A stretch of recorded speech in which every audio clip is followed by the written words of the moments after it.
My next stop was one that I've been looking forward to for a very long time.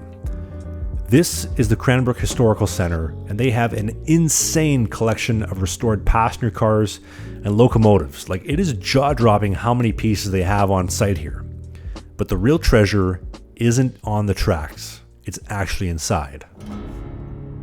The Royal Alexandra Hotel was one of the Canadian Pacific's railway hotels in their network across Canada, located in my birthplace of Winnipeg. She opened in 1906, but the Grand Trunk Pacific would open the Fort Garry Hotel in 1913. She was bigger, bolder, and with a much better location. The Alexandra slowly began to fade, and following World War I, the Depression, and World War II, the Alexandra sat empty more often than not, and would ultimately close in 1967 and would face demolition in early 1971. But before the wrecking crews moved in, a local Winnipeg man asked if he could take a few souvenirs, and the CP executive said, "Take whatever you want, bud. Demolition starts in 2 weeks." And so he did.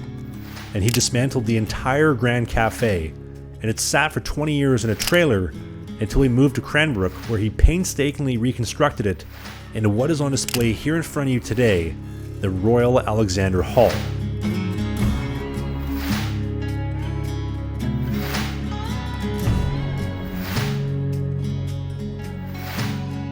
The Royal Alexandra for me is the one railway hotel that I really wish I got a chance to experience, step inside and see. Obviously it was knocked down almost 30 years before I was even born walking this earth. But what a cool experience this is to get exactly that. To the T's, basically, exactly the way the cafe looked when it opened and when they closed. And the fact that they were able to preserve these beautiful chandelier pieces. And I mean, look at how many of them there are in here.